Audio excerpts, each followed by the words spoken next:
महाराज श्री, पिछले 5 सालों से जीवन में अंधकार छाया हुआ है, कभी भी सफलता नहीं मिल रही है। जीवन में आगे क्या करूं क्या ना करूं समझ नहीं आ रहा। सफलता किसे माना है आपने?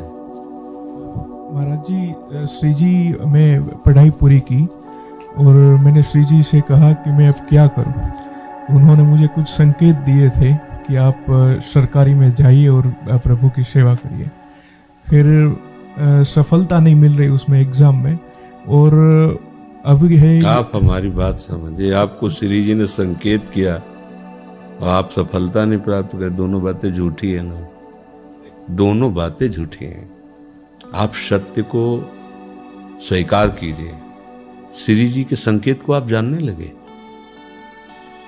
आप श्री जी के संकेत तो तभी जब आप उनकी मन की बात जान लेना, तो आप कितने बड़े सिद्ध हो गए। और फिर सफलता किसकी चाहते हो? प्रकृति जन्य की।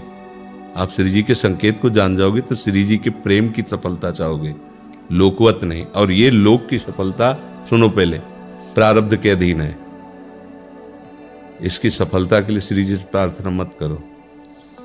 हमारी बात समझना। विद्यारण्य जी एक बहुत बड़े महापुरुष हुए हैं। उन्होंने अपने माता पिता को सुखी करने के लिए, धन प्राप्ति के लिए गायत्री अनुष्ठान किया। ब्राह्मण कुल में जन्म हुआ था। एक पुरस्चरण 24 लाख गायत्री होता है। उन्होंने एक पुरस्चरण किया, 2 पुरस्चरण किया, एक बार भी कोई धन की प्राप्ति नहीं हुई।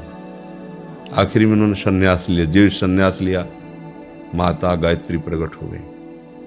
उनका अब इंद्रासन भी मांगो तो आपका, तो बोले अब क्या जरूरत है, अब तो वैरागी हो गया, विरक्त हो गया। माता पिता भी पधार गए, उनकी सेवा के लिए अर्थ चाहना।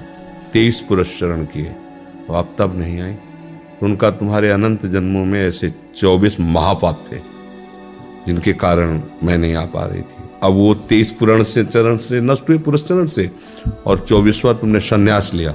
तो अब आप जो चाहो पर, बोले अब चाहिए ही नहीं, क्योंकि अब सन्यासी हो गए, अब तो ब्रह्म प्राप्ति के लिए।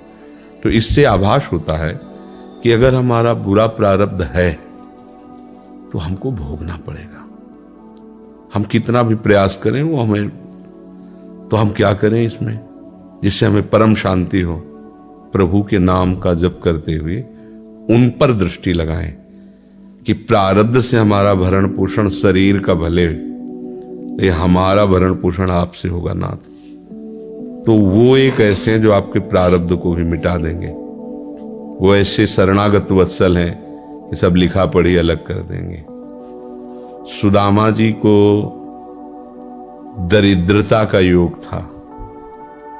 ऐसी दरिद्रता कई कई दिन तक भिक्षा नहीं मिलती थी। ये जितने भी चरित्र हमारे लिए उदाहरण है। मांगने जाते थे तो मांगने से भी नहीं मिलता था, कई कई दिन। तो एक दिन उनकी पत्नी ने कहा कि हमारा आपका तो चरणामृत से भी गुजारा 2 दिन 3 दिन हो, 4 दिन हो, छोटे छोटे बच्चे तो मर जाएंगे ऐसे।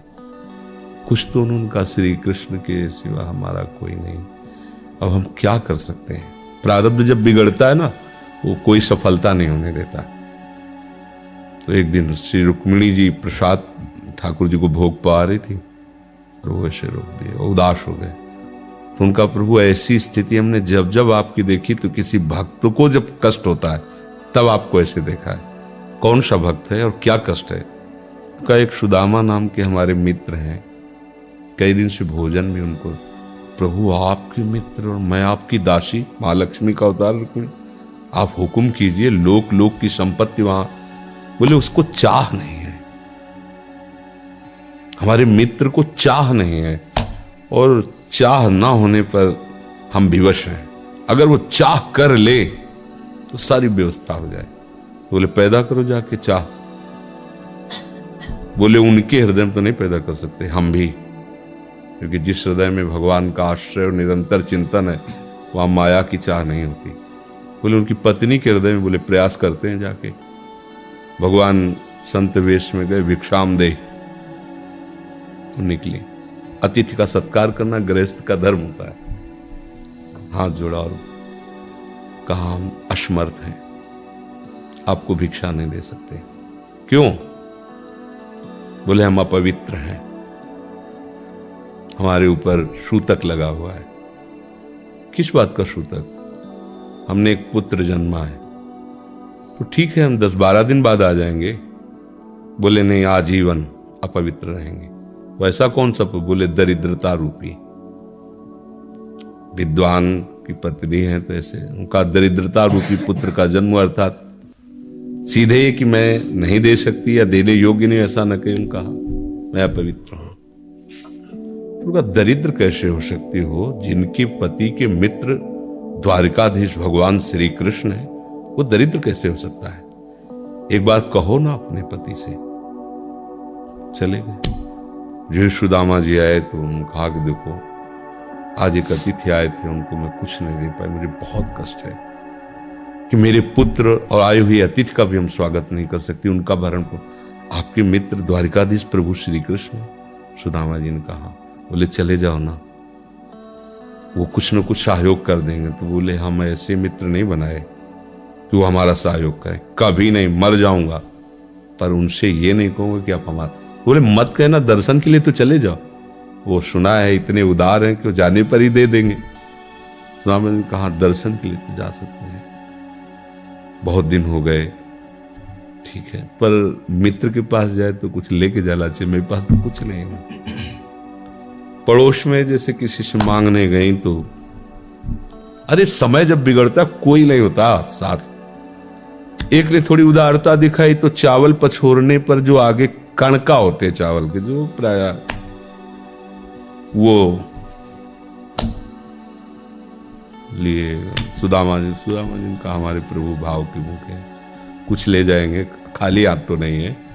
पोट्री में सारांश में बता रहे हैं, द्वारपालों ने देखा कि हड्डी हड्डी शरीर में कई जगह से फटे वस्त्र, बेवाई फटी हुई, तो दिखाई दे रहा था दरिद्रता की मूर्ति है। तो उनका किससे मिलना है तुमको?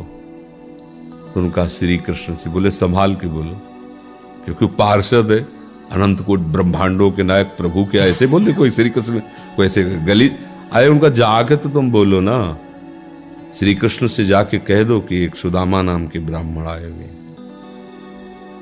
पार्षद गए, वो प्रभु बड़ा अजीब आदमी है, आपका नाम बिना किसी सभ्यता के ले रहा है।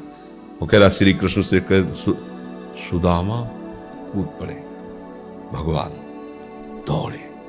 वो पार्षद, वो सब की ब्रह्मा जी शंकर जी आते हैं तो वहां खड़े रहते हैं घंटों, भगवान ऐसे भागे। सुदामा जी को पता था ना, हमारे रुक्मिणी जी के महल में रुक्मिणी जी के पलंग पर बैठाते हैं, स्वयं चरण पखारते हैं सब। अब ये वैभव, क्या हालचाल है, कैसे हो प्रभु? आप सब जानते हो, आपकी बड़ी कृपा है। तो ब्याह हो गया, हाँ ब्याह भी हो गए, बच्चे भी हो गए। हमारे पास आए तो कुछ तो लाए ही होगे। और वो सड़े से कपड़े में चावल, कैसी बड़ी बड़ी वो वैभव, महारानियां सब भगवान का। चुप ऐसे बोले, देखो फिर चूक कर रहे हो, हमारे हिस्से की चोरी पहले की थी और फिर चूक कर रहे हो। और उन्हें हिम्मत नहीं पड़ रही थी, इतने महामहिम प्रभु को कैसे हो तंदुर। भगवान ने ऐसे छीला, ओहो, आज तक मुझे ऐसा स्वाद नहीं मिला। भगवान बड़ाई कर रहे, देखो रुक्मिणी जी की आंखों में आंसू आ गया। वो दृश्य भगवान दूसरे पकड़ लिया हाथ, बस प्रभु हम आपकी सिवा नहीं रह सकती। हो भगवान तो सुदामा जी का स्वागत समान, अच्छे कपड़े पहनाए।